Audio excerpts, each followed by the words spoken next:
Bismillahirrahmanirrahim. Assalamualaikum warahmatullahi wabarakatuh. Alhamdulillahirrabbilalamin. Segala puji bagi Allah yang masih memberikan kita nikmat iman, nikmat Islam, hati yang masih terpaut dengan kajian. Salawat serta salam semoga tetap tercurah kepada baginda Nabi Muhammad SAW. Selamat datang di channel Herini. Pada kesempatan kali ini saya akan sharing materi yang berjudul Menyingkap Kekuatan Akidah di Tanah Rafah. Materi ini sudah disampaikan di acara kajian Muslimah Pecinta Ilmu tanggal 8 Juni 2024 tahun lalu di Masjid Besar Baitul Muttaqin Antapani, Bandung. Agar kebermanfaatan ilmu ini lebih luas, maka saya buatkan video materinya. Dan meskipun dari sisi fakta di Tanah Rafah sudah itu adalah fakta di tahun lalu, namun demikian masih ada ibroh yang bisa kita ambil pelajaran darinya. Semoga bermanfaat. Selamat menyimak. Pada Juni 2024 tahun lalu sempat trending topik di berbagai sosial media tagar All Eyes on Rafah, yang artinya semua mata tertuju pada Rafah. Ada apa gerangan? Ternyata saat itu masyarakat Palestina diumumkan bahwasanya satu-satunya tempat yang bisa untuk jadikan tempat mengungsi yang aman dari serangan Israel itu hanyalah tinggal tersisa di bagian Gaza Selatan. Jadi di bagian paling bawah, yaitu yang disebut dengan Rafah. Namun demikian, ternyata ketika semua penduduk Palestina dari mulai Gaza Utara, Khan Yunis, semuanya tertuju pada tempat yang aman di Rafah sini. Ternyata Zionis Israel mengkhianati ucapannya. Mereka tetap membombardir Rafah dengan keji, sehingga banyak berjatuhan korban-korban di sana. Maka tagar All Eyes on Rafah merupakan seruan bagi masyarakat dunia untuk tidak acuh terhadap genosida yang terjadi di Rafah, Gaza Selatan. Karena lebih dari 1 juta pengungsi dari Rafah yang keadaannya sangat menyedihkan, mengenaskan. Serangan terhadap kota Rafah terjadi pada Minggu 26 Mei 2024 lalu. Padahal sebelumnya dikatakan Rafah adalah satu-satunya tempat yang aman bagi para pengungsi Palestina. Namun itu dikhianati. Dan serangan Rafah ini adalah simbol lumpuhnya dunia menghentikan kebrutalan Israel. Semua dunia masih tetap saja dalam diam tanpa bisa mengatasi, tanpa bisa memukul Zionis Israel yang jahat. Rata-rata kematian di sana 180 tewas setiap harinya. 8.000 bayi kurang gizi, 65.000 anak-anak terancam disabilitas cacat, 60% wanita hamil komplikasi, dan masih banyak orang-orang yang terluka di tanah Palestina yang terkonsentrasi di Rafah saat itu. Mau sampai kapan dunia menutup mata akan kekejian ini? Sebagaimana video di sebelumnya terkait dengan Palestina, maka saya ingatkan kembali bahwasanya sudah 76 tahun Palestina dijajah, itu di tahun 2024. Maka di tahun ini, tahun 2025, sudah 77 tahun Palestina dijajah. Jadi bukan hitungan bulan lagi, tapi udah sangat-sangat tua renta. Sudah 77 tahun, sudah waktu yang sangat-sangat lama untuk menunggu PBB menyelesaikan konflik Palestina ini. Namun demikian, yang terjadi justru dibiarkan terus berjatuhan. Dan Palestina berjuang sendirian. Mari kita lihat sejarah kembali Palestina dijajah. Ternyata sejak 14 Mei 1948 didirikanlah negara Yahudi Israel yang disebut dengan Israel Declaration. Secara Singkatnya, bahwasanya Israel berada di Palestina itu karena peran dua negara besar. Pertama adalah bapak penjajahnya, yaitu Inggris 1917 dengan deklarasi Balfournya. Ini adalah deklarasi yang mengizinkan pengusiran besar-besaran warga Palestina dan mengizinkan Israel itu masuk ke tanah Palestina. Jadi bapak penjajahnya adalah Inggris, ibu penjajahnya yaitu Amerika yang tahun 1947. Dan bidannya adalah PBB. Maka anaknya adalah Israel, Perdana Menterinya Benyamin Netanyahu laknatullah. Na'udzubillah. Dan hingga hari ini, mirisnya, kaum muslimin masih saja bergantung pada solusi dua negara yang ditawarkan oleh PBB. Padahal sudah jelas-jelas bahwa PBB ini adalah bagian dari skenario Barat untuk memelihara konflik Palestina ini agar tetap ada. Mereka tidak pernah serius ingin menyelesaikan konflik ini, karena korbannya adalah umat Islam yang sama-sama mereka musuhi juga. Maka sadarlah kaum muslimin. Secara singkatnya, solusi Palestina itu ada dua hal. Solusi jangka pendek itu bisa dengan terus melantunkan doa untuk saudara kita di sana, berdonasi, share ilmu, boikot produk Israel, edukasi tentang berbagai hal Palestina kepada saudara muslim lainnya. Solusi hakikinya, jangka panjangnya adalah kita harus membangun kekuatan, membangun persatuan, membangun kepemimpinan Islam dalam naungan persatuan kaum muslimin, naungan khilafah Islam. Karena khilafahlah yang sudah terbukti mampu untuk mengusir Zionis Israel dari tanah Palestina. Khilafah Islamlah yang telah terbukti membebaskan Al-Quds Palestina, sebagaimana yang dilakukan oleh Salahuddin Al-Ayyubi, sebagaimana yang dilakukan oleh Khalifah Umar bin Khattab melindungi tanah Palestina selama ribuan tahun. Jika pada saat pemaparan materi itu diputarkan ini dalam bentuk video, yaitu bagaimana potret kekuatan akidah keluarga muslim Palestina di tengah genosida oleh Israel. Tampak dalam beberapa potret gambar itu. Yang pertama, bagaimana seorang ibu yang sekaligus adalah perawat bagi orang-orang korban di Palestina, kemudian mendapati kabar bahwa suaminya mati syahid. Maka responnya adalah apa? Ibu tersebut lari keluar dan sambil terharu mengucap syukur, suamiku syahid wahai semua orang gitu. Alih-alih meratapi kepergian suaminya, yang dilakukan adalah merasa bersyukur karena suaminya telah mati syahid. Mampukah para kaum muslimah bersikap seperti itu ketika Allah uji, ketika kehilangan orang yang dia cintai? Luar biasa. Kemudian ada lagi potret yang lainnya, ketika seorang anak laki-laki dan ibunya mendengar kabar ayahnya, suaminya itu meninggal, mati syahid oleh Israel. Maka yang dilakukan, yang diucapkan oleh ibu ini apa? Aku bilang segala puji untukmu ya Allah. Masih sempat-sempatnya mengucapkan Alhamdulillah. Lalu bagaimana dengan kita hari ini di sini ketika diuji oleh kehilangan?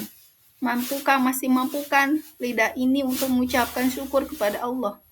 Atau meratapi kesedihan yang mendalam, menyalahkan takdir kepada Allah. Kemudian ada lagi potret di tengah genosida yang terjadi, maka para muslimah Palestina tetap berjuang untuk mendidik anak-anak Palestina agar mencintai Al-Quran, karena Al-Quran adalah satu-satunya sahabat bagi mereka yang bisa menemani di alam kubur dan bisa menjadi penghibur di tengah genosida yang terjadi. Bagaimana anak laki-laki di kem-kem pengungsian juga senantiasa menghafal Al-Quran. Kemudian begitupun para tentara Hamas, di tengah kesiapsiagaan mereka menghadapi serangan Zionis Israel, mereka tetap memiliki target untuk menghafal Al-Quran. Artinya, dalam kondisi apapun, mereka menjadikan Al-Quran sebagai penghibur hari-hari mereka. Lantas bagaimana dengan kita di sini dalam keadaan aman? Apakah sudah sedekat apa dengan Al-Quran? Tragedi Palestina mengajarkan kita potret keluarga muslim yang tangguh. Bagaimana betapa kokohnya iman keluarga Palestina. Pertama, kuatnya iman mereka. Terpancar baik itu anak kecil, laki-laki, perempuan, para muslimahnya, para tentaranya, semuanya merata, luar biasa. Sebaik-baik penduduk di bumi adalah keluarga muslim di Palestina. Yang kedua, bagaimana tegarnya mental anak-anak Palestina. Bagaimana mereka semua senantiasa berprasangka baik kepada Allah. Bagaimana mereka ketegaran saat kehilangan segalanya, namun mereka tetap memilih sikap ikhlas dan ridho terhadap qada Allah. Alih-alih menggerutu, alih-alih menyalahkan takdir, menyalahkan Allah, tapi yang mereka lakukan senantiasa tak lupa mengucapkan, selalu bersyukur atas nikmat-nikmat yang Allah berikan, selalu bersyukur dan bahagia terhadap qada. Sebagaimana yang sudah diperlihatkan di potret yang sebelumnya, betapa mereka meskipun kehilangan orang-orang terdekat mereka dalam keadaan syahid, mereka justru bahagia ketika saudara-saudara mereka mati dalam keadaan syahid dan mengucapkan alhamdulillah. Bagi mereka dan potret keberanian, kemudian tidak mudah menyerah dan berputus asa, berani membela agama Allah.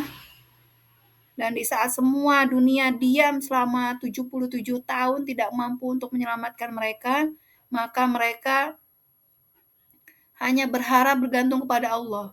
Hasbunallah wa ni'mal wakil, ni'mal maula wa ni'man nasir. Maka mampukah kita yang berada di negeri yang aman ini bisa meneladani sikap-sikap terbaik dari keluarga muslim Palestina yang tangguh itu? Semoga bisa. Tahukah teman-teman apa rahasia dari ketangguhan, kekuatan iman kaum muslim Palestina? Tiada lain adalah karena kuatnya akidah Islam yang telah menghujam kuat di dalam dada-dada mereka. Dan akidah Islam ini diibaratkan sebagai akar yang kuat yang Allah sampaikan di dalam Quran surat Ibrahim ayat 24. Alam tara kaifa daraballah masalan kalimatan tayyibatan kasajaratin tayyibatin aslaha sabitu wa far'uha fis sama'. Tidaklah engkau memperhatikan bagaimana Allah telah membuat perumpamaan kalimat thayyibah, perumpamanya seperti pohon yang baik, akarnya kuat, cabangnya menjulang ke langit. Maka kalimat thayyibah itu adalah syahadah. Asyhadu an la ilaha illallah wa asyhadu anna Muhammadar Rasulullah. Aku bersaksi bahwa tiada Tuhan selain Allah dan aku bersaksi bahwa Nabi Muhammad adalah Rasul Allah. Dari kalimat thayyibah, dari syahadat yang menghujam kuat, dari keimanan yang kuat di dalam dada mereka, maka itulah yang menumbuhkan sikap-sikap terbaik di hadapan manusia, di hadapan Allah. Akar itu ibaratnya akidah, maka batang-batang cabang-cabangnya itu adalah syariat. Akidah Islam tiada lain adalah jawaban dari Uqdatul Kubro, yaitu 3 pertanyaan mendasar manusia. Dari mana berasal, untuk apa hidup di dunia ini, dan akan kemana setelah kematian. Dari mana berasal, ini adalah pertanyaan terkait dengan fase sebelum kehidupan dunia. Maka ini terkait dengan proses penciptaan. Kemudian untuk apa hidup di dunia ini adalah pertanyaan ketika di fase kehidupan dunia. Ini pertanyaan tentang tujuan hidup. Seseorang yang sudah clear untuk apa dia ada di dunia ini, yaitu untuk beribadah kepada Allah, maka dia akan senantiasa mempersembahkan hidup dan matinya itu hanya lillahi ta'ala. Mau cobaannya sehebat apapun, dia akan tetap fokusnya itu meraih ridhonya Allah. Sedangkan sebaliknya, orang yang tidak tahu, tidak mengerti tentang tujuan hidupnya, maka dia akan terombang-ambing dengan kerasnya kehidupan dunia, sehingga rentan stres, rentan terkena penyakit mental, dan sebagainya. Sebegitu pentingnya konsep 3 pertanyaan mendasar ini. Kemudian pertanyaan akan kemana setelah mati, ini adalah pertanyaan fase setelah kehidupan dunia. Maka penghubungnya adalah akan adanya akhirat, akan adanya hari pembalasan, apakah berakhir di surga atau neraka. Maka ketika seseorang tahu bahwa tujuan kehidupan yang hakiki adalah di akhirat, maka ketika pun dia menderita di dunia, masih ada kehidupan yang indah yang menanti di surga. Semua ada balasannya. Maka hatinya tetap tenang meskipun cobaannya senantiasa hadir dalam kehidupan dia. Cobaannya hebat tapi hati tetap tenang. Karena masih ada hari akhirat yang menjadi harapan kehidupan yang lebih baik. Ketika di dunia, maka senantiasa terikat dengan aturan Allah.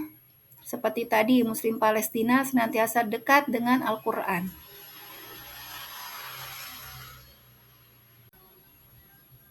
Akidah Islam tiada lain adalah rukun iman.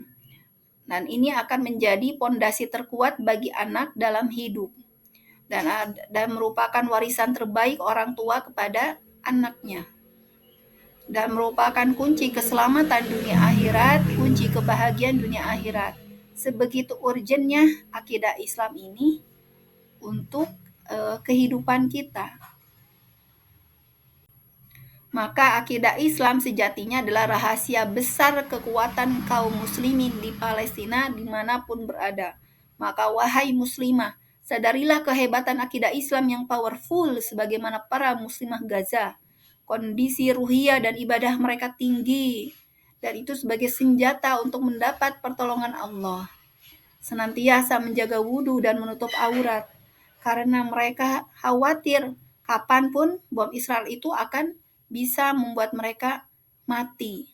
Jadi jangan sampai mati dalam keadaan terbuka auratnya. Maka ketika tidur pun wanita muslimah Gaza di sana dalam keadaan menutup aurat dan senantiasa menjaga wudhu agar siap sedia mati dalam keadaan terbaik. Kemudian sangat mencintai Al-Quran karena mereka percaya Al-Quranlah satu-satunya yang bisa menjadi sahabat yang bisa menemani mereka di alam dunia maupun di alam akhirat. Al-Quranlah yang mampu menolong mereka. Yang berikutnya, mereka senantiasa bersemangat mendidik diri dan anak mereka untuk mencintai Islam dan rela berkorban membela agama Islam. Lalu, sudahkah kita bisa meneladani itu semua? Cinta Al-Quran dan jihad fisabilillah adalah cita-cita tertinggi bagi muslimah di Palestina. Sudahkah kita pula memiliki cita-cita yang sama seperti mereka? Maka yang harus kita pertanyakan adalah kontribusi muslimah dalam memerdekakan Palestina itu apa? Wahai muslimah, sadarilah bahwa kita yang di sini pun punya kekuatan yang sama, kekuatan akidah Islam yang sama. Agama yang dipeluk oleh muslimah Palestina di sana itu juga sama dengan yang kita peluk di sini, di negeri yang aman. Kita bisa menjadi muslimah tangguh seperti muslimah Gaza, insya Allah. Dengan cara apa? Pertama, ikut mengopinikan pemahaman yang benar tentang Palestina. Yang kedua, ikut mendakwahkan Islam kafah.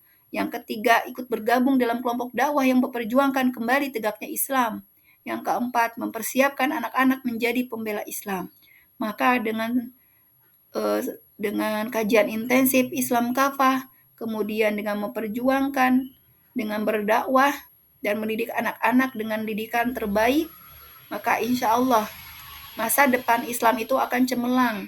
Dan ketika khilafah tegak nanti, maka saat itulah pembebasan Palestina akan terjadi, insya Allah. Takutlah kepada apa yang disampaikan oleh Rasulullah SAW dalam sabdanya, "Man lam yahtamu bi amril muslimina falaisa minhum." Orang yang tidak peduli dengan urusan kaum muslimin maka bukan termasuk golongan mereka. Maka jangan sampai kita tidak peduli dengan urusan kaum muslimin Palestina, saking seringnya mendapatkan kabar itu sampai-sampai bosan untuk membicarakannya. Tetaplah menjadi orang-orang yang peduli terhadap Muslim Palestina sebisa mungkin. Mudah-mudahan ini tercatat menjadi amal kebaikan hingga nanti kita berjumpa dengan Rasul, insya Allah. Jazakumullah khairan kasiran kepada semua yang sudah menyimak hingga akhir. Jika ini dirasakan bermanfaat, jangan lupa like, comment, subscribe. Dan kita tutup kajian kali ini dengan membaca hamdalah alhamdulillahirrahmanirrahim. Doa akhir majlis, subhanaka Allahumma wa bihamdika asyhadu an la ilaha illa anta astaghfiruka wa atubu ilaik. Wassalamualaikum warahmatullahi wabarakatuh.